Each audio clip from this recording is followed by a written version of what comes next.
once again. I am going to turn my video off while I'm doing the presentation because every once in a while connection gets a little funny on my end also. And I would rather not have that be an issue. So with that, I'm just going to turn my video off, but I will continue to be here as we go. So we are going to be talking about kind of planting the right place and really trying to focus around more streamside and waterways as we're going through this. And even if you don't have any sort of space that is near a watershed or around some sort of waterway, much of this information is still going to be completely relevant for you as we go through.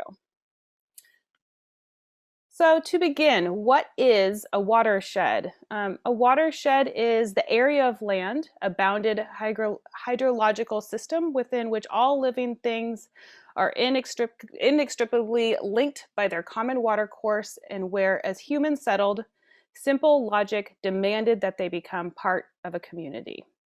And this is just from John Wesley Powell, who's one of the directors for the Geological Survey from back in the 1800s, as a way to just kind of wrap our head around in a short little paragraph sentence how to think about a watershed. We're going to go into a little bit more details about this. Washington State and the Central Puget Sound watersheds. In these pictures, you can see the many different rivers that encompass and make up Washington State. So the picture in the top left, our state is covered in different types of rivers and streams all throughout. And then in the bottom, it's a little harder to see, but you can see many of the different lakes and other different forms of water that is forming all of the different nooks and crannies that we have in Washington. And then this larger picture on the right is showing some of the watersheds that are immediately adjacent to the Puget Sound around us. And we are kind of over in this little area, Lake Washington. And so we are kind of known in the Cedar River, Lake Washington watershed, and then also the Snohomish watershed. And so here's a more of an up-close picture of the Snohomish watershed. It's in Bothell is right, where are you at? I'll have a closer picture in the next slide. But kind of up in here, and so you can see all of the different rivers and how the lake kind of intertwines within it. And they all have a really drastic impact on the different ecology and the different ecosystems and climates that we all are able to witness and see. So as you can see here, Bothell, Mill Creek, Kenmore, Woodinville, and how it kind of fits in. Within each of these, there's these little kind of creek, little mini watersheds that happen within that focus on some of the main creeks that are around the different areas. And all of these are having huge impacts on the environment and the different areas. And as we continue to develop and create some more urbanized areas, it ends up kind of changing the way that some of these will end up working. So in looking at a watershed, we look at it as both the physical and also human managed aspects of a given region. So looking at topography, hydrology, the ecology, infrastructure, demographics, land use, and even social political priorities.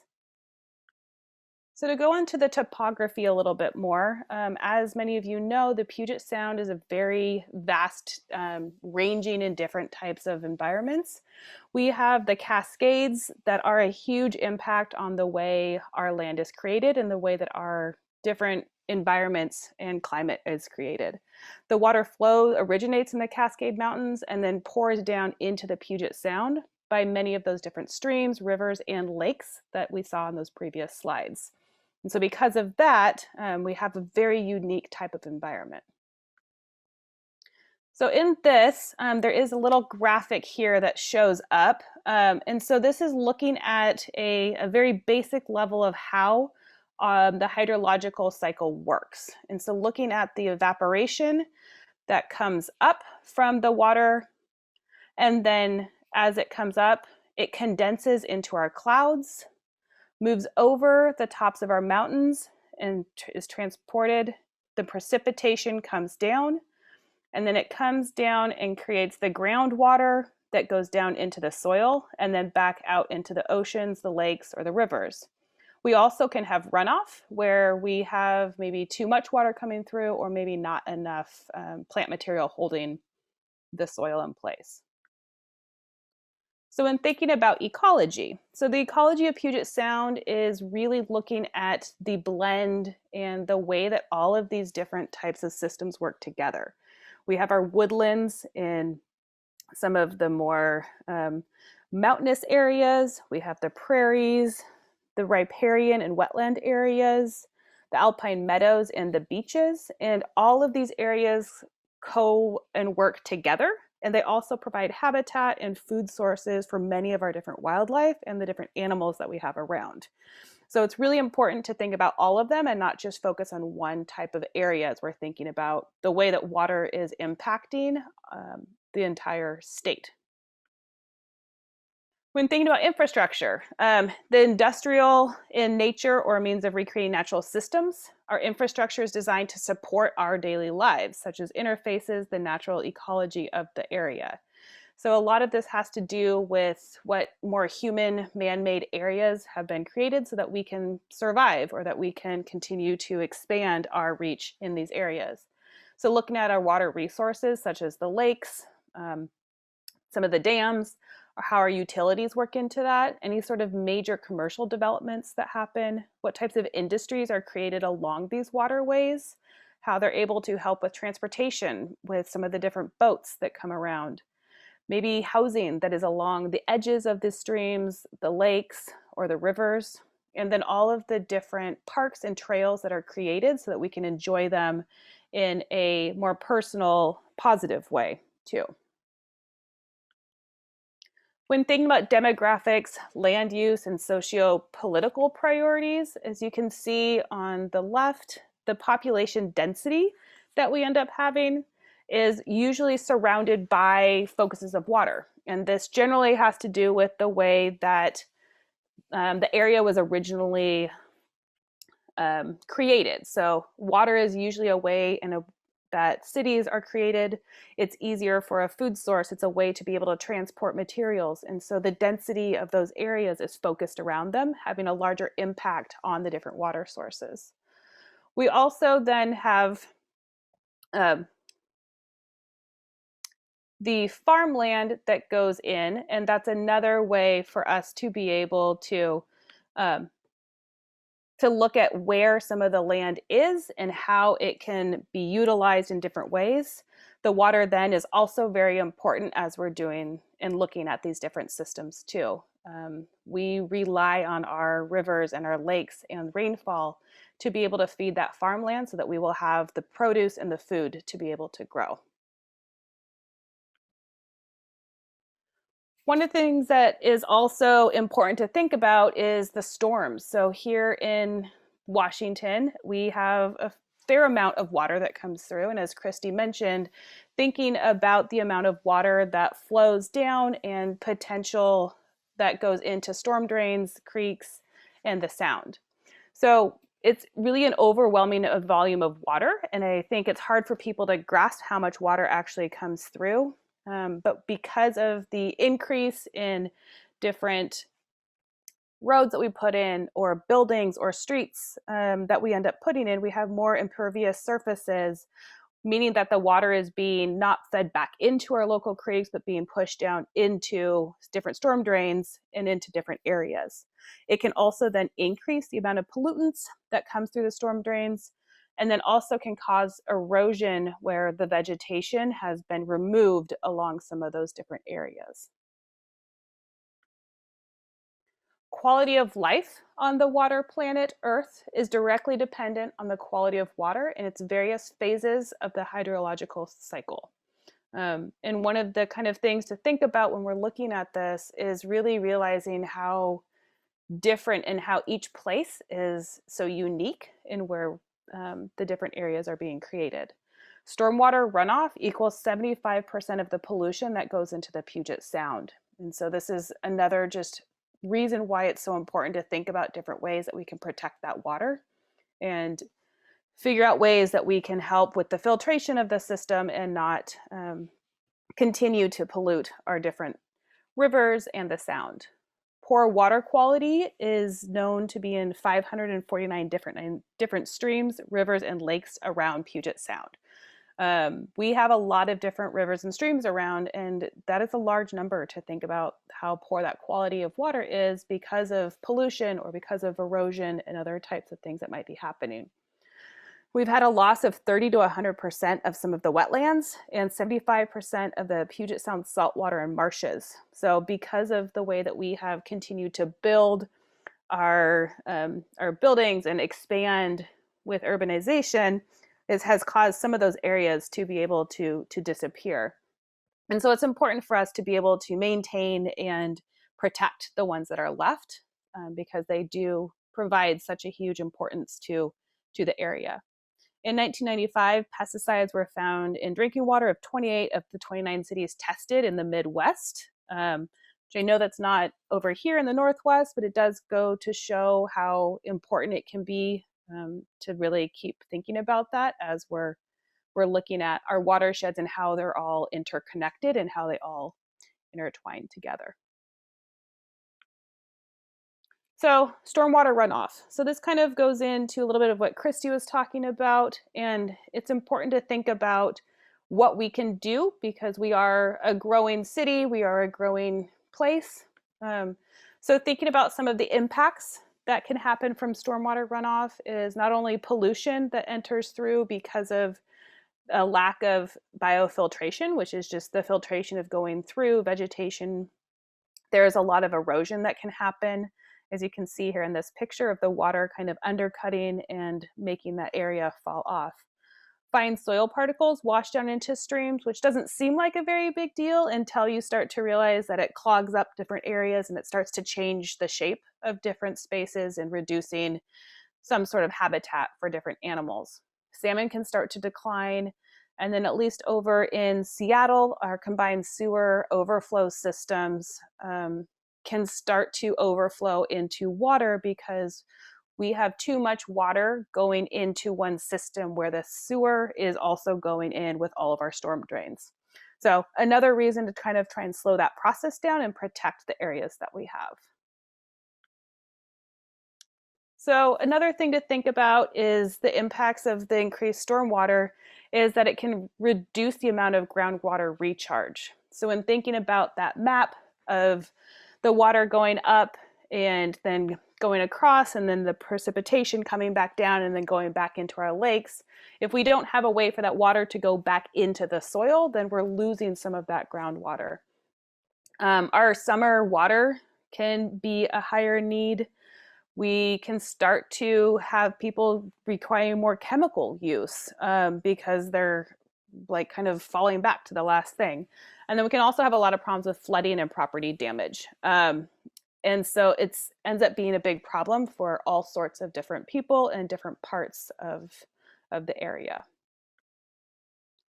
So some of the things that we can do to control stormwater runoff, these are just a few of the different things you can do in your own backyard with rain gardens, rain barrels, and cisterns, and then also the reduction or reducing the impervious surfaces.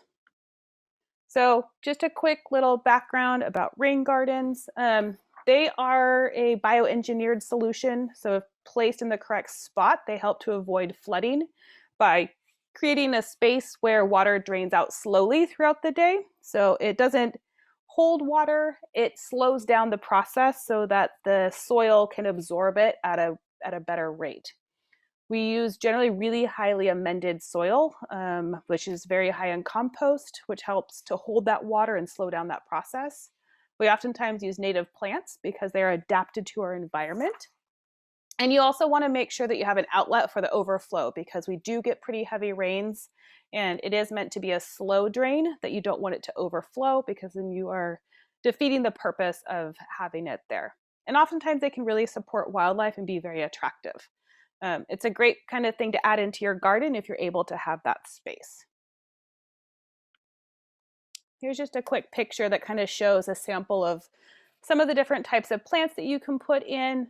Generally at the very bottom, you have plants that can handle a little bit more water. And then as you work up to the drier types of plants at the top where they won't be sitting in water for quite as long. You can get different types of trees, shrubs, and ground covers in a whole lot of diversity, from evergreens to different deciduous types of plants also.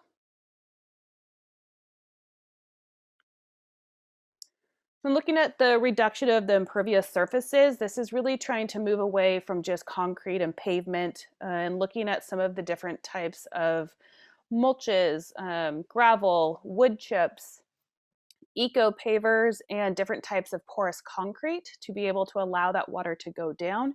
It's helping it to go back into our water system so that it can continue to be able to recirculate and not just be washed away completely from the area that it was originally coming down.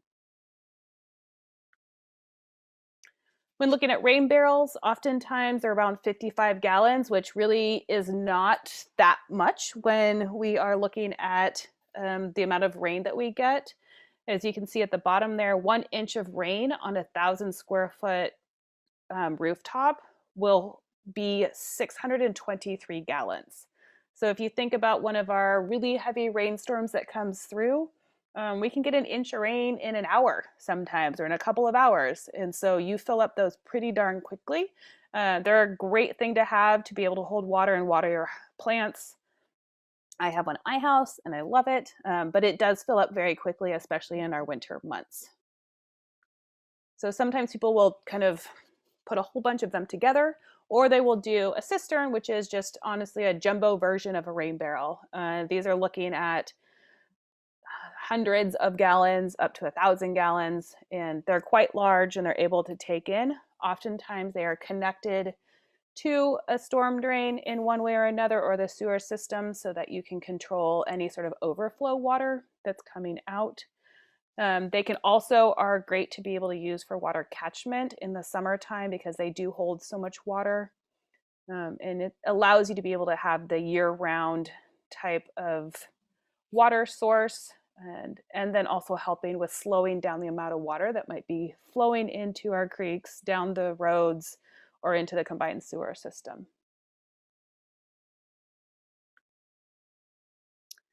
So erosion control. This is one of those things that is really important, and I think a lot of people do think about, but they don't think about on a larger scale. So just to kind of give a little bit of some graphics here to think about it a little bit more. One of the things that can happen, and this is for shorelines as an example, is with the vegetation removal that can happen at the top. If you say remove a whole bunch of trees, you're potentially increasing runoff that comes down. If you have really porous soil, that water is going to be running straight through. And especially on shorelines, the water table can be really high, making the water be even more, could be flooded. It could be a little bit more boggy up top. Oftentimes with excess water runoff, you can have bluffs or different areas completely erode away.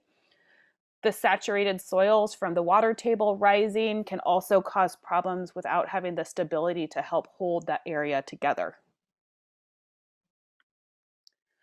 When looking at some of the different types of landslides can happen once you start having some sort of loss of stability in a area. There's all different types that happen depending on the soil, where you are, the geological formations that are around you. If you have a sandy soil versus really rocky, you can get all different types. It can cause different types of damages. The rotation, where you get these little bits that come down. A sheet where just an entire chunk will just end up falling off. The flow is more of what you kind of see in like mudslides, and the topple where just some little chunks fall off. And I see kind of the topples and I think probably the rotation too, when you start to see some of the larger trees that have been removed and you've loosened up these outer chunks. Rills and gullies, which you're going to see with huge amounts of rain that might be coming down in a new area where trees have been removed and there's nothing holding that in. After a heavy rainstorm, you're going to see these really big troughs of water start coming down. Seepage and frost wedging is when you're going to start to see frozen bits of water in between some of the air pockets of the soil that will expand and then retract. as it freezes, causing some holes, which then can reduce the stability and cause some of that soil to come down. Specifically, when looking at areas where you might have some heavy water coming and rushing up, so maybe on a shoreline, you're going to see some undercutting from waves coming in, and that can cause the entire top to then fall down. And then just rocks falling is always going to be another option that's going to end up happening in some of those areas.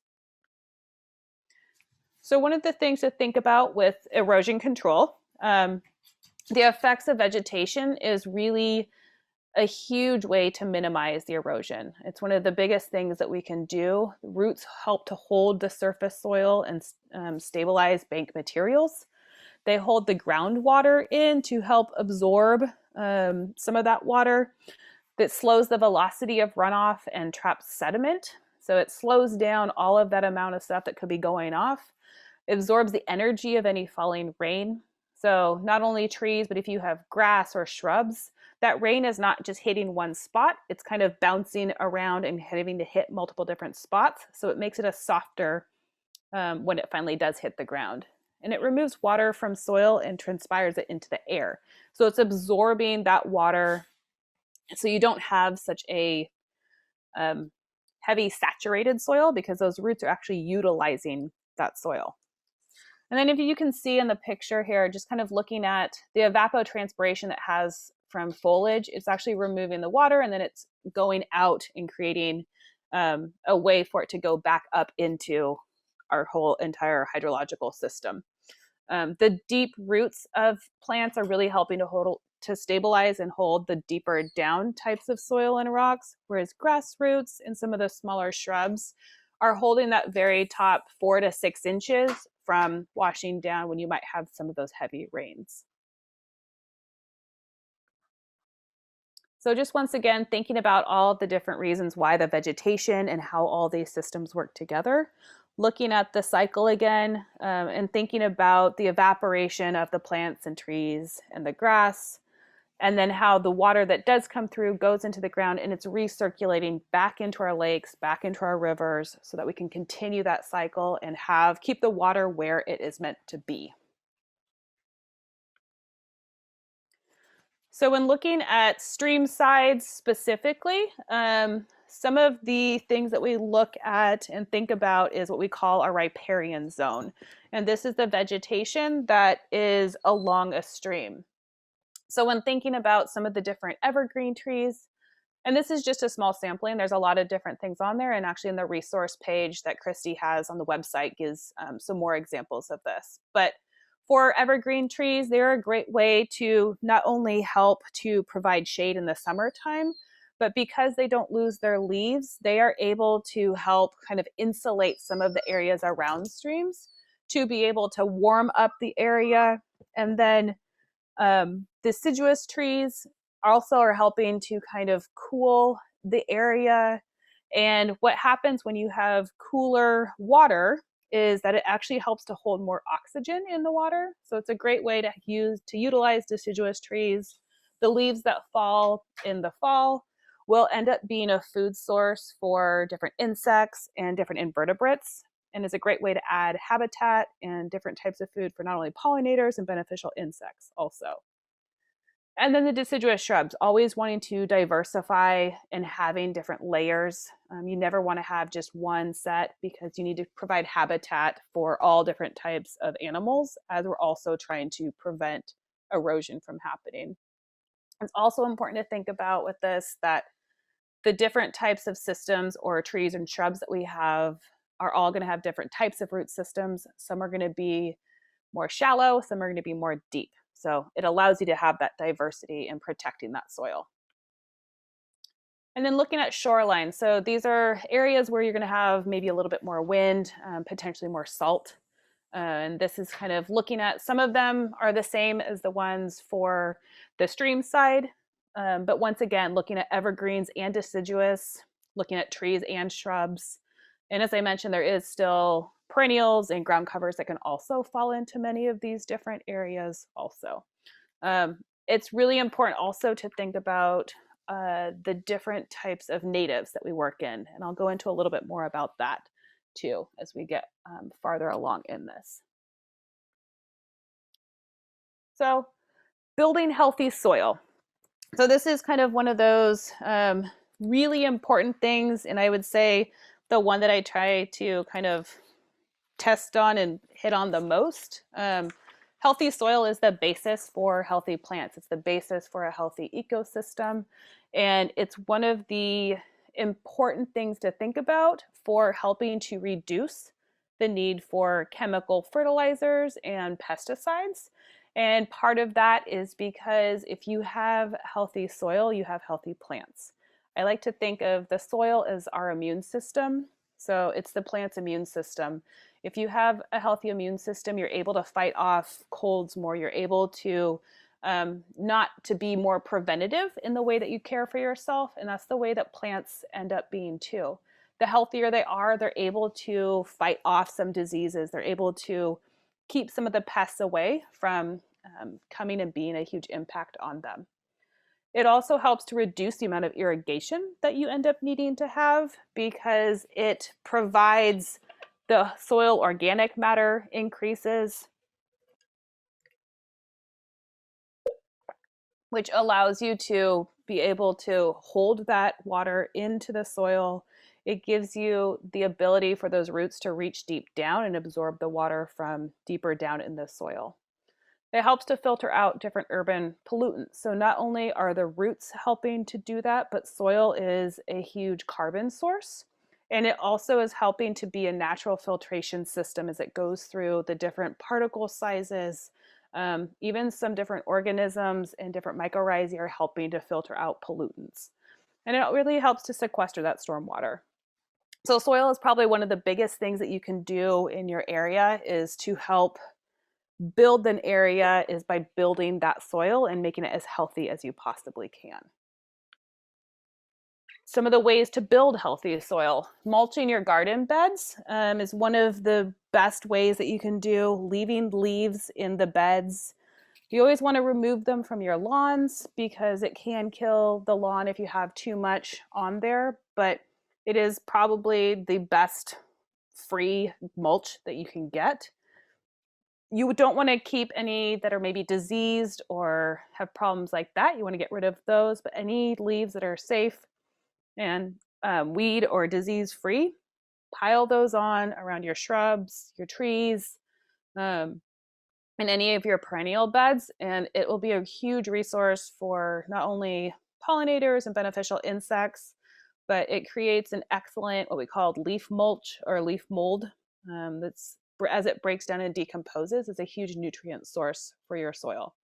Adding compost is always a good thing to do because it not only has the organic matter, but it has lots of different mycorrhizae, organisms, different beneficial insects, little tiny guys, and also all the different micronutrients that you might be needing to add to your soil. Cover crops are a great option to be able to put into areas, generally where you have larger, big open areas, but especially veggie gardens. Looking at reducing the amount of compaction in areas, and especially in lawns. It's one of the biggest places that you would end up doing that. And by reducing that compaction, you're allowing not only the water to fully absorb better, but the root systems are able to penetrate the soil better and hold on to that soil and absorb some of the moisture that's there. Always using organic fertilizers because you're helping to build that soil and not add those chemicals in, which can oftentimes pollute some of the different streams that we have around. And it can also be harmful to many of our different wildlife and beneficial organisms that we have. And then testing your soil is just one of the best ways to begin to know what you need to add. If there's anything specific that you need to add to help to build that soil, testing your soil is a great way to do that. And there's a lot of different resources for testing your soil around. They're fairly inexpensive to send in to the labs, say like $20 sometimes to get a lab test done for some basic soil amendments. And I definitely recommend it over any that you can get at, say, a Home Depot or Lowe's or a Fred Meyer, because they just don't give you as detailed of information and they aren't as accurate. So I mentioned mulch options such as leaves and compost, but wood chips, and you want to do not the kind of really big chunky what we call plate chips. You want to look at something that's more like arborist chips, or something that is more stringy or a little bit more kind of broken down and not just that pure bark. The pure bark is better for putting in pathways. It just takes longer to decompose and doesn't provide as much benefits as the other types of wood chips can. Straw works great for different types of veggie beds. Grass clippings can be added too. Just be careful about not putting too thick of a layer of grass clippings because it is so high in nitrogen that it can take a long time for it'll rot before it'll decompose because it's so high in nitrogen. But using grass clippings is a great way to add nitrogen into your soil. The weeds, you just want to be careful that you don't have noxious weeds that you're using or invasive weeds, and you're not using any that have the roots still attached or the seed heads so that you're not still spreading weeds around. But you can use weeds to use as mulch. Livestock bedding is great. With any sort of livestock bedding or wood shaving manure blends, make sure that it is composted and not raw manure or any sort of manure in that livestock bedding around edible plants. You just want to be careful about any sort of pathogens that might be involved in that. Hazelnut shells, bark, and gravel, always good for pathways. And like I said, pathways are just as important to help to hold that moisture and reduce runoff and any sort of erosion that might be happening. These are just a few options of compost. Like I said, thinking about manure, always make sure that it has been composted and it's not raw because it is very high in nitrogen. It can burn plants and you have the risk of any sort of pathogens getting into your food supply. So always being very careful about that. And then the different types of food and yard waste. So doing ones in your own backyard or stuff. The example that I had here was Cedar Grove, as they are picking up the yard and food waste from the city. They don't have any manure added into it. So those are just a couple of different options that you can have out there. So a little bit more about cover crops. There is 4 that are the most common that we use in the Northwest. And we look at rye or oats, which are annual cereal crops. They oftentimes are really great for breaking up really compact soil because they have a really kind of large root system and it goes fairly deep. So it really helps if you have really compact soil to use a rye or oats. Vetch is the purple one up at the top, and it is great for pollinators in the springtime. So it's great to leave it until it flowers. You just want to cut it and any of these down before they go to seed because that is when you'll have the problem of it coming back the next year. All of these are annuals and they do not come back unless they reseed themselves. So just something to remember. Austrian peas and then also crimson clover are in the legume family and actually have a way of fixing nitrogen and adding nitrogen back into the soil. So if you have an area where you think you are lacking in nitrogen, they are a great one to add in, and you can always mix these together or do them separately. I like to do a combo of different things, so I'm getting a little bit of everything. I'm giving flowers for the pollinators, I'm having a nitrogen, and then I'm also having that cereal grain. So now kind of looking at designing a yard, this is kind of one of those things when we start to really kind of focus on what to think about, what to look at, how do we kind of pull all of this together, and really trying to figure out the best way to kind of map out and get to know your area. And so the very first thing to always do is really get to know your own site. It's hard to do sometimes in new areas. There's so much going on, but really start to kind of poke around, be an investigator, start kind of taking either little soil plugs, which you can see here on the top right. And if you don't have a tool to do that, just getting a shovel, start to kind of feel that soil. What type of soil do you have? Does it seem really hard? Is it clay-like? Is it sandy? Is there a lot of worms? Is there no worms? Looking at all these different types of things will help you to determine what type of environment you have, what types of plants are going to do best there, and if you might have some sort of issues that will need improvement down the road. Is it really rocky or compact? Is it super wet or doesn't drain very well? Thinking about the direction that wind might be coming, or if it's a north facing or a south facing, what type of sun comes in. Is it really steep? All of these are going to have different impacts on the way that you treat your yard and what you plant and how you can maintain it over time. One of the things to think about too is, which people sometimes will forget about, is winter versus summer. If you have a lot of deciduous trees, you're going to have a whole bunch of light in the winter time, and it's going to be very, very shady in the summertime. If you have a whole bunch of evergreens, it's going to be dark in that area around it year round. So thinking about that, which can also change whether it's a cooler spot or a hot spot. If you have something where there's a really shiny building, that can tend to change the light and what types of plants you would end up planting around. So really thinking about creating a plan that fits your site. So I always like to try and get people to go out and create a map. Go and start to draw out, just rough sketch, what types of areas you have. Is it really hot and sunny in a space? Is it dry and shady? Thinking about these different areas so you can start to plan out where and how you will build out your garden. You want plants to be able to thrive without having to use irrigation or very much, because it is not only expensive and time consuming, it can be a lot of work to be able to set up. And if you're having to be out there watering all the time, it's going to be harder on those plants too. So try to find the plants that work in the areas that you have, putting the plants that need dry areas in the dry spots, and putting the plants that need more moisture in the more moisture loving spots. You will be happier. And it will also help with reducing the amount of pest and disease issues you have if they're planted in the right place.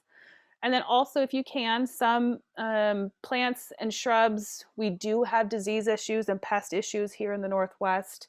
So try to find some, if they aren't native, that are disease or pest resistant, so that you don't have to worry about that too. And then, as always, looking at the natives to try and kind of add as many of them in as possible, because they are meant to grow in our environment and they will do best here as you add them in. If you're going to add lawns and vegetables, we always like to try and add them in. They can be very hard. They can also be fairly easy if you just kind of think about a few techniques. They both need, well, lawns specifically need really well-drained soil, and they also need really healthy soil. So they need sun. Most of our vegetable gardens need 6 to 8 hours minimum of sun. You can get away with stuff to have a little bit less sun, but if you're looking at the hot crops, or tomatoes, peppers, eggplants, squashes, they really need that 8 to 12 hours of sun, if possible, to really thrive and do well. Lawns need our sun, or you're going to have moss issues, you're going to have patchy areas, and they're just not going to do as well. If you do end up having areas where you just don't have the best soil, think about raised beds or container gardens for your vegetables. They do great. It's a way to be able to kind of create the space that you want, bring in some good soil. And with container gardening, which is what I did for years, is you can easily move a pot to where you have your sunniest location. You can create more visually appealing just kind of little container gardens, grouping things together and using them as focal points. Looking at soil building techniques such as sheet mulching, which is when you take cardboard or newspaper and you do almost kind of like a lasagna layer, where you put soil, compost, and then mulch on top. And as everything breaks down in the bottom, it helps to build that soil. So if you want to convert, say, a lawn to a shrub or a tree bed, or if you want to convert it into a vegetable raised bed, you can do the sheet mulching technique to help with that. Cover crops is a way to kind of help build that soil if you're in a time where you just removed a whole bunch of stuff and you're not quite sure what you want to plant yet. Putting cover crops in to just hold that soil so that it doesn't wash away. You're adding nutrients, you're providing food for different pollinators and beneficial insects. It's a great kind of way to do that. And then always mulching, never leave bare soil because it's just not a good thing to do. And then when appropriate, trees, shrubs, and ground covers in some of those areas, making sure that they are going to work in those areas. Like really steep areas really need to have plants that can root very quickly and have more of a spreading type of a root system to help hold those slopes into place, especially if you have removed any types of plants from it. Another thing to think about is always creating a garden for all seasons. So it's always beautiful to have perennial gardens. They're gorgeous. They're full of color. They have so much activity happening for like 4 months out of the year. And then in the wintertime, there's nothing around. So thinking about that when you're planning your garden, look about at not only flowers, but also bark or maybe different types of foliage color, different twists or turns. One thing I like, so here's a couple of the paper bark maple on the right, and then the paper birch paper bark on the left, and then paper birch on the right. And some different ways to add some different texture into the gardens. I like the contorted filbert because it kind of has this gnarly shape to it, and it just adds texture and interest in the garden. Conifers are always a great thing to add because they don't lose their foliage, and they can help to kind of have a focal point when everything else might be a little bit less interest happening. Adding some garden art. This is another great way to put those container pot gardens around and using them as a way to have a focal point. Putting benches, different pavers, something to kind of bring some interest into some of these areas when there might not be as much growing or as much color happening. Oftentimes the best time to find plants, and can also be some of the most expensive times, is when things are highlighted in the season. So for example, when hellebores are blooming in the early like spring or late winter, they're going to sometimes be the most expensive, but they are also showcasing when they are going to be the best. So make a mental note of when those things are happening and then hunting for them when there might be some great sales going on. Oftentimes you'll get perennials and different types of deciduous plants will be different sales in the wintertime because there's not as much going on them, but they will be the best to be able to have in the summer once they're fully leafed out or in their full bloom. So we always like to try and think about adding some sort of wildlife aspect to any sort of garden design. Really focusing on trying to create habitat for not only the beneficial insects and pollinators that are so important, but also different birds and bats, because they also are actually helping with pest control, and they are helping to pollinate some of our different plants also. It adds health and beauty to your garden, having that diversity, creating those different natural predators for the different areas. The maintenance is a little bit easier because those birds and animals are eating the different insects that you might be worrying about. And there is so many different options out there. I really like to go and just kind of walk through some of the different forests to get some ideas, looking in the different arboretums and the parks to get some ideas for some different native plants that might be around. One of the best things about our native plants is that they are accustomed to our wet winters and dry summers. And people often forget that we do have dry summers, but from July to September, like mid-June to mid-September, we have almost a complete drought time. And people often forget about that because of how wet it is in the winter time. But we do need those plants that can survive those really, really wet winters and dry summers. And that's why the natives are so important. Many of our wildlife and the different insects are used to the native plants because that's what their grown up with.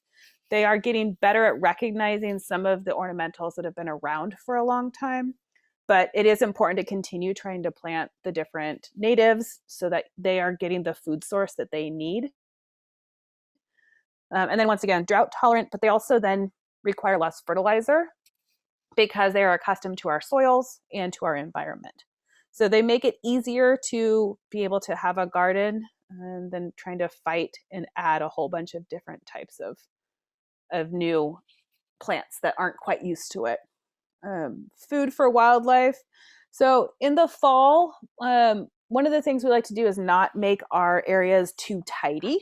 It's really easy to want to cut everything down and make it all tidy for the winter time, but it's important to think about what types of animals might be needing some of the different types of food throughout the year. So many of our little birds will actually come and eat the seed heads of different plants. So this goldenrod, the black-eyed Susan at the bottom here, the goldfinches will come and actually eat the seed heads off of it. Pollen is really important for many different insects, but then also nectar, which sometimes we forget about, but for things like hummingbirds is also important to have around. It's important to have shelter when we're creating wildlife habitats and what we call a hedgerow style, which is thinking about mimicking a forest. So you never just have one hedge of all the same height and type of plant in a forest. You have a mixture. You have the diversity of evergreen and deciduous. You have different canopy heights from tall trees to mid-level shrub and then ground cover. And this is providing protection for different animals. It's providing nesting for the different types of animals that need a different level to be able to come from. And it also provides food sources because of all the different types of plants that are in there. In some natural areas, so as I mentioned, kind of not being too tidy. In these little sedum babies that are coming up here, leaving some of those little tiny pieces that have broken off from the old stems, because insects will actually, and some bees and wasps will actually nest inside of those over the winter time. So it's a natural little spot for them to nest. And then the anemone flower, the seed head is really cottony. And there's actually hummingbirds that will pull that fluff off and use it to make their nests through the winter time. So it's some of those things where it's kind of cool to start to think about by leaving some of those so you can see the different ways that you're providing habitat for all different types of wildlife. And then always you can create some nesting boxes, different types of bee hotels or bug hotels for all the different types of animals. Leaving rock piles, which seems counterintuitive for a garden space, but leaving little piles of them for snakes, which are a huge predator of slugs and snails. And then also bumblebees, which is one of the main pollinator for our tomato plants. So if you want a good tomato, make sure you have bumblebees around. And then one thing that people always kind of forget about is water. So we put water out for our birds all the time to take their baths, but it's really important for bats and different insects to be able to have a water source too as we're going through, especially in the middle of the summertime. Some animals like bats will actually get water while they're flying. So having some sort of fountain and they'll fly by and get the water. Having a water source where maybe there's some pebbles with some water in it so that some of the animals like butterflies and bees who can't land on a puddle can actually walk on a rock to be able to get in and get some sips of water. So it's really important to be able to have those water sources out for all the different animals too. And then trees are kind of one of, just to throw a plug out for them specifically, is they really are huge impact and huge what we call our environmental heroes. They help to stabilize the soil year round. They help to prevent that erosion and reduce stormwater runoff. They provide shelter and food for all different types of wildlife. They help to clean the air and cool the environment by shading different areas. And then also as they transpire, as those leaves transpire, it's cooling the environment around them. They add beauty and value. So just think about when you're planting, knowing what type of plant you're getting, how big it's going to get. A lot of our city spaces, for at least fruit trees, we always want to be able to have a dwarf variety because they can get quite large, and then you don't want to have to be cutting it down or removing and pruning it in a way that is potentially unhealthy for that plant. So just to kind of have a list of some of the different types of plants that are good for not only our natives, but also some of the more common ones that we see in the Northwest. As I mentioned before, native plants are always some of the best to try and do first. Ephemerals are plants that bloom in the spring and then by the summertime have kind of faded away. A common one that people know of is the bleeding heart. The hardy cyclamen, the jack in the pulpit, and bloodroot are some examples of those.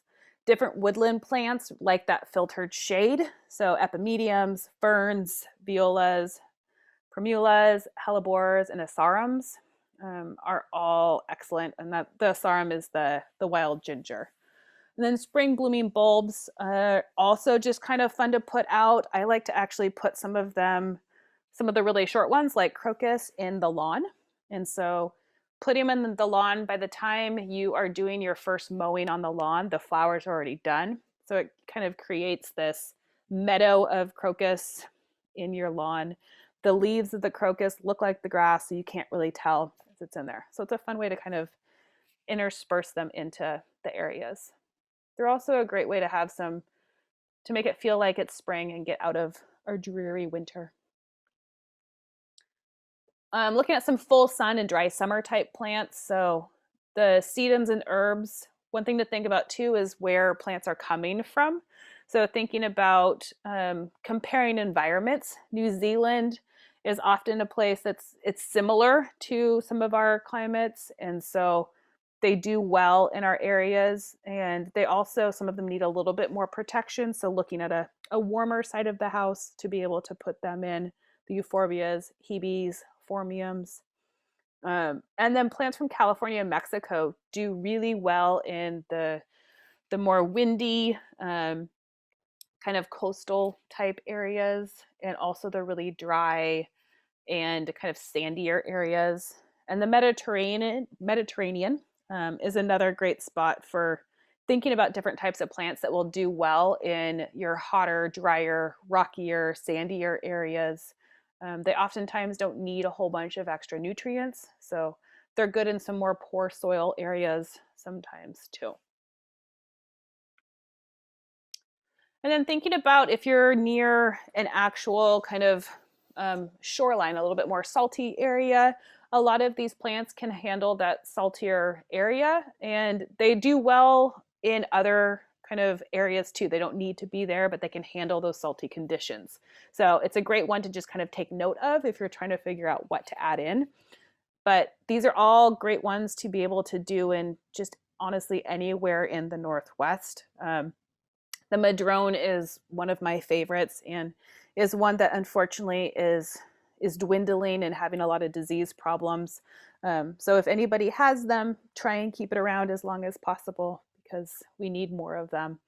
A lot of these do really great for attracting different wildlife. One of the great ones is the Oregon grape, which is a really good one to be able to add for a late winter, early spring bloom for many of our different hummingbirds and also some of the early bees that come out. It's a great one to have. And this is like a combination of some evergreen and some deciduous guys in here too. And from tree size down to a shorter kind of perennials. And then just some other plants that can handle some of the more salty conditions. Even vine maples, which people often think about as being more in a forested area, they can actually handle that quite well. And same with the red osier dogwood. And fireweed is another one that people think of as the weed version, but we actually have a native fireweed, and so it's also an important one to have out there. Coastal strawberries are great for a good little ground cover. And then having the lupin is just always a nice early spring flower to be able to see. So to kind of just summarize with how to make sure these plants are doing well. Like I said, building that healthy soil is really one of the most important things you can do. Making sure you're planting the plants that you do put in correctly. They need to have those roots kind of teased and broken up a little bit when they're coming out of a pot. They oftentimes have been growing in those pots for a long time and can be root bound. And they need to be reminded that those roots can go out once they're put in the soil. And you always want to make sure that you're not burying the crown of the plant, and that you're because it can cause the stem or the trunk to rot potentially, and making sure that you're watering immediately as soon as you put them in. Adding a mulch after you plant is always important, and just make sure you leave about an inch or two away from the stem or the base of the plant so that you don't cover up that base. But the mulch can help with not only weed control, it helps with any sort of erosion from that bare soil exposing any root system. It helps to hold in that moisture so that the sun isn't evaporating all the moisture. And it actually helps to moderate the soil temperature. So it's like putting a blanket down and helping to moderate that. And then making sure that you're watering wisely, watering well, deep and less often, so that we get those roots to go nice and deep down into the soil. And people often think about, even with drought tolerant plants, that you really need to be watering consistently for 2 years before you can rely on the natural water table or the rain to be able to water those plants correctly. It takes plants a long time to get a root system established enough to be able to do it by themselves. So keep an eye on those plants, especially in the summertime when it's dry, so that you have a nice healthy root system. So just kind of looking into the water wisely a little tiny bit more, making sure that they're adapting to the types of conditions that you have at your house. If it's dry, making sure you have the right plants, making sure that you're still watering until they are established. Putting the same plants together. So don't put a rosemary next to a willow tree. They need totally different types of amounts of water, and one is either going to be unhappy and then the other one's going to be happy, or you're going to have diseases or pest issues. As much as possible, avoid overhead watering, and it just helps to reduce the amount of potential disease that can happen from spraying the leaves. It also helps to spray directly at the base of the plant rather than overhead, because you're getting that water to the source and it's penetrating down more quickly and not evaporating before it gets down into the soil.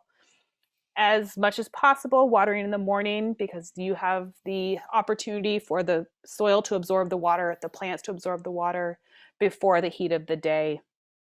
And then looking at different drip systems or soaker hoses, timers.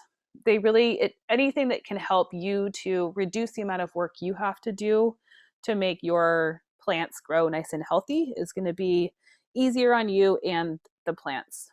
Looking at amending your soil, and then also always mulching or composting to help to build up those different areas. And with that, I'd like to say thank you very much. I am, as Christy said, with the hotline, so feel free to give us a call. We are here 9 to 5. You can also email us pictures anytime that you would like, and we can help identify pests or diseases. And just kind of like any type of plant that you might have out there. Oftentimes we are able to figure them out. Not always, but almost always. Thank you so much, Selena. That was a lot of information, and I know that you had to move through it quickly, but you got through it. I did. And we will post all the slides from tonight on City of Bothell's website by the end of this week, as well as a recording of this workshop. And I will email those links to everyone who attended this evening.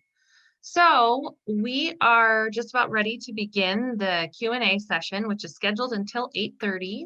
If you haven't already had a chance, please type your questions in the chat box. I do see a number of questions, and so we'll be sure to get to those ones first. We will ask you to unmute if we have a question about your question.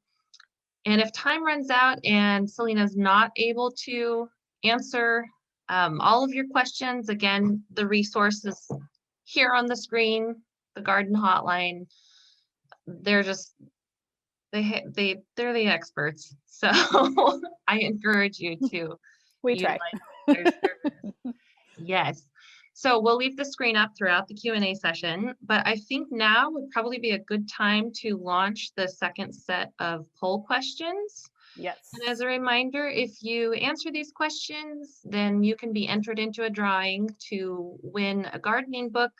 Again, the books are Month by Month Gardening in the Pacific Northwest, and then Real Gardens Grow Natives, which I love this book. It is just full of pictures of native plants and information about everything specific to the Pacific Northwest. So even if you don't win it, you might want to buy that one.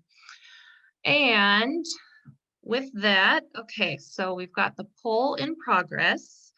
We really appreciate you answering these questions. It just helps us know, who our audience is and if what you've learned has been effective and helpful to you this evening. So, and if you don't win the gardening book, there's also a 90-minute online consultation either with Selena or with one of her coworkers at Tilth Alliance, and they'll give you specific recommendations for your yard and garden. That is a really, really valuable thing that they do. So let's get to the questions. You can leave the poll up for a few more minutes. We'll let everyone get a chance to answer that. And the first question that we have, when should you add compost to the garden? Great question. I have to unmute myself first.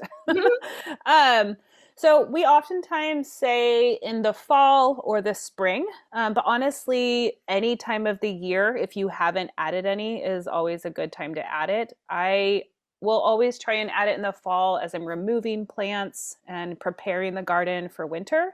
But in the summertime, if I've just transplanted or moved something, or I'm redoing an area, it's also an excellent time to do it. So it's kind of whenever you have the time sometimes also, but a good recommendation just to get on a schedule is in the fall. And then if you can't in the fall, in the spring. Okay, this is actually, I'm going out of order, but this is related to compost. Mm-hmm. Can you explain the difference between compost and mulch? It's so difficult. So part of the problem is that everyone just kind of makes up their own names when they're selling products. Mulch is going to be more of a wood product that has, and generally mulch is going to be a finer wood, ground down wood product. There's different sizes of mulch. It's not always wood, I guess, too, because you can have leaf mulch. So mulch is going to be like a blanket on top, whereas compost is going to be an amendment that you would mix into the soil. Compost generally has some material that's been decomposed already. So whether that's a manure, or if it's like a food waste, you're going to have that decomposed material that you mix into the soil. And then the mulch is generally a non-decomposed wood or leaf, straw that you would add on top of the soil. Okay, moving into planting. Can cover crops be planted in alternating beds to prep for summer planting? Yeah. So with the cover crops, so I only named 4 of them, but there is probably like 8 or 10 different ones that you can do. So there are some that are best planted in the fall. There are some best planted in like the spring for a summer crop. An example of that would be buckwheat. People will often plant that in the spring. So if you have a bare space in the summer that you want to be able to put, people will do buckwheat. They will do a plant called Phycelia, which is another flowering plant. If you have a space that you are just kind of leaving vacant or open for a while, you can plant any of those types of cover crops in. You just always want to make sure you cut them down and turn them in before they go to seed. That's like the biggest thing, is don't let them go to seed, or you will have that crop for many years, which isn't always a bad thing. But if you're trying to make that space be something else, you just want to make sure you do that. Next question. I have a ton of spring bulbs that haven't made it into the ground.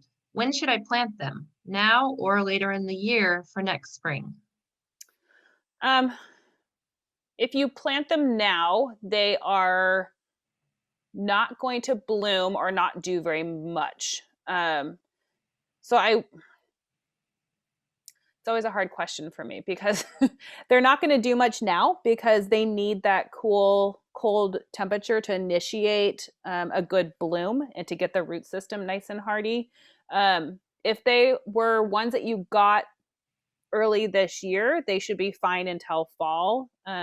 If they're over a year old, I would just plant them and hope for the best because they might not be good by the end of the year. So if they're still fairly fresh, I would just hold on to them. If you think that they're not going to make it, then I would just plant them, and you're better off. It'll take them another full year to get fully to kind of get that root system nice and established. So most of our spring bulbs completely die back in the summertime. So that's just they're not going to be a very strong plant until the next year.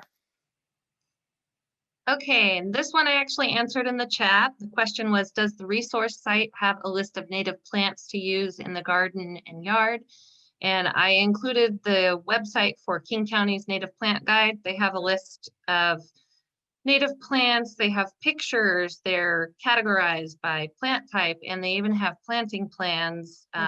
So depending on your site conditions, they can give you an example of this is what you should plant, and these are the exact plants that would do well in these conditions.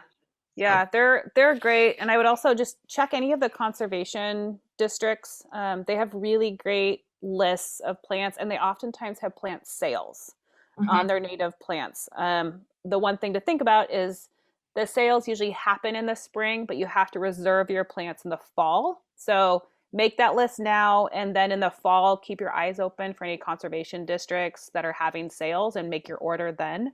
Yeah, I think King Conservation District usually opens sales in November, and Snohomish, it seems like it's either January or February. But yeah, those are usually for pickup in either February or March. So you have to plan ahead. Jump on it. Yes, you do. Best way to do that, if you can sign up for the email list with your local conservation district, and then you'll be sure to get notified when those sales are happening. Yeah.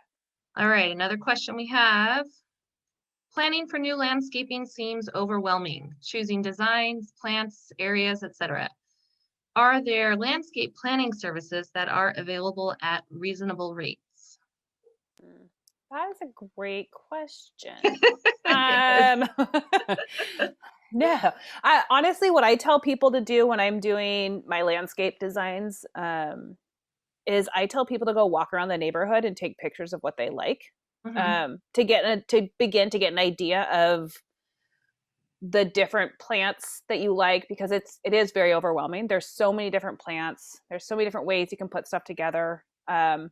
Start with that. Figure out what type of do you like more formal types of, do you like more native rustic type? Start thinking about that stuff first. And then walking around neighborhoods, looking at your neighbors, going to arboretums, and different like formal gardens will have oftentimes sections that are designed based on either a region or a type of environment. So it's another good way to get an idea of how plants work together.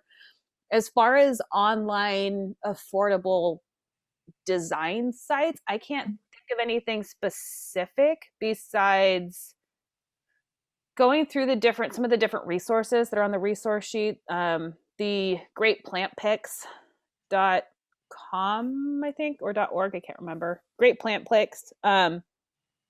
They have lists of I think they have even like grouped like everything for sun, and you can start to look at the different flowers. Think about the size of your spaces. A lot of plant nurseries actually do really good jobs of designing different sections to be able to showcase some of the different plants. It is very overwhelming. I 100% agree with you. And like I said, just walk around the neighborhood and start taking pictures of what you like. If you don't know what they are that you're seeing, feel free to send the pictures to us at the hotline and we can help identify what some of those plants are for you, so that you can then go to a nursery and start to figure out any of that too. There's a question about where can I buy native plants? And we kind of talked about the conservation districts, but as Mm-hmm. far as nurseries go, would you say you'll get a better selection at, you know, a more individualized store, a Mullback, Swanson, something like that, as opposed to, I don't know what places like Lowe's or Home Depot carry as far as native Yeah. plants go. Yeah, I would say you're much better off going to, Mullbacks, Flower World, any of those different types of plant nurseries. Generally, Home Depot, Lowe's, Fred Meyer, they're going to have really generic, like they'll have like the top 5 to 10 like most common landscape plants, but they're not going to have necessarily native plants. And a lot of times the staff don't know as much information about them too. So going to a plant nursery where people can help walk you through some of them. A lot of actual plant nurseries will have native plant sections. And so that's just another way to look at it. I'm trying to think of some of the other, there are some nurseries that will specialize more in native plants, but oftentimes those are going to be more wholesale nurseries than retail nurseries. But Mullbacks, Flower World, Sky Nursery, which is a little bit farther away, are all great options to be able to find some of the different plants. Okay. Any tips on managing blackberries on a stream bank? Blackberries in general are a pain. They also are, it is doable to handle them. Specifically on a stream bank, the one thing to be careful of is they do have a pretty extensive root system. And so if you take out that root system at the wrong time of the year, you can have some erosion issues. So the issue with that too is that the best time to tackle a blackberry when it's at its weakest is in September. And so when the blackberries are fruiting and they've put all of their energy into blooms and fruit, the root system is the weakest. So it's the best time to cut them down and remove them. But you also then at that point are going into the rainy season when you potentially are going to have erosion issues. So I would probably do one of two things: is try and cut them back and get back to that main crown of it and plant around it with some stabilizing type plants to get their root systems into the ground to help hold that soil. And then once you've gotten them established for a little bit, then you can fully remove that blackberry root that is potentially holding any of that area down. If you keep up on it, they will go away. They just happen to spread quickly. So, what is the best way to control moss in my lawn? Couple of things. We are in the Northwest, so you're going to have moss. Making sure you have a sunny enough spot. Moss does like the shade. Another thing that moss is generally attracted to is more acidic soil, so get your soil tested. In the Northwest, we have a huge problem with more acidic soil because of the amount of rain that we get. It leaches the nutrients, which causes the pH to drop. So get your soil tested first and foremost. And if it is below a 6.5, add some lime to your soil. That will help to sweeten or raise the pH, which makes it less of an ideal growing environment for moss. The other thing to do is to reseed with a proper lawn seed for the Northwest, because we like to have a mix of a rye and a fescue so that it can handle our dry summers and our wet winters. And so you have a lawn year round and not weird patches.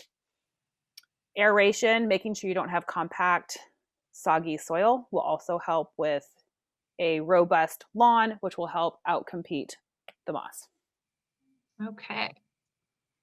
There's a couple questions on here which are pretty specific that I will respond to the individuals. One is about a watershed steward program, and the other is about a failing alder in Snohomish County, how to get it removed. And there's another question here from Dan. It says, do we need to get a permit to plant one of the recommended trees or shrubs in a stream area in our yard? So before you do any planting, if you are near a stream, if you're within City of Bothell or whichever city or county you are in, you're probably going to want to check with their community development department. I know some areas are considered critical areas, especially when they're near a stream. So in some cases, they do require a permit for that, but it really is on a case by case basis. It kind of depends how the area is classified and what you're planting. So I would just recommend contact your, in Bothell, it's the community development department. It might be a different department in a different city or county though. Yeah, I was trying to think in King County.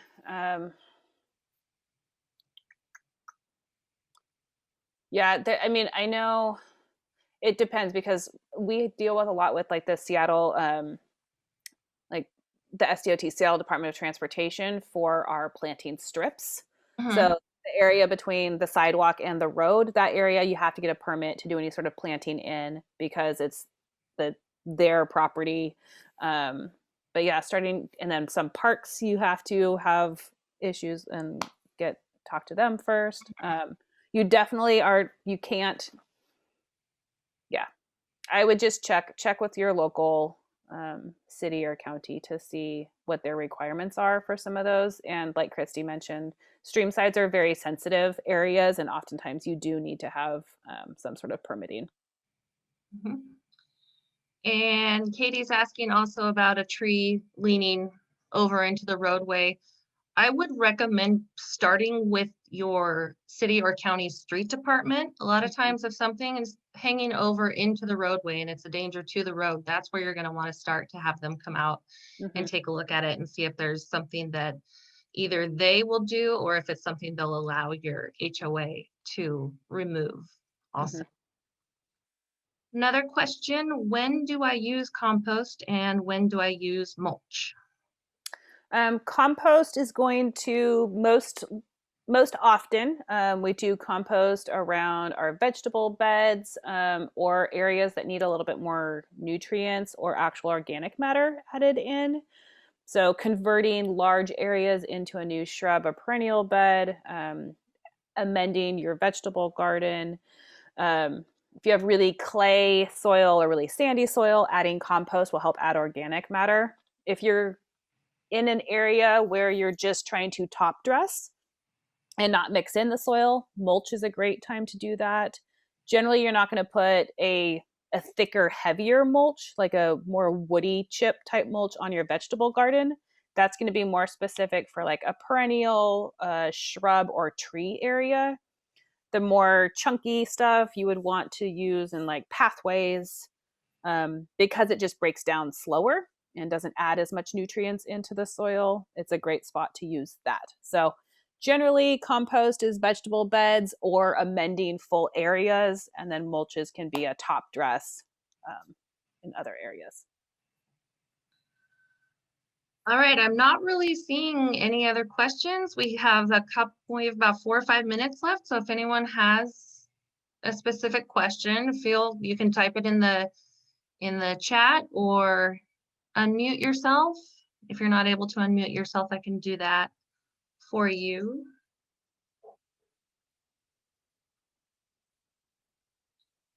And I'm thinking probably by the end, either the end of tomorrow or on Friday morning, I should have our resource page updated with the slides from tonight and the recording of the workshop. And if there's anything else that Selena mentioned that we need to add to the resource page, we'll be sure to get that added for you as well. I know I was going to put for the conservation districts, they have great resources for soil testing. So I'll be sure links for that. Yeah. Okay.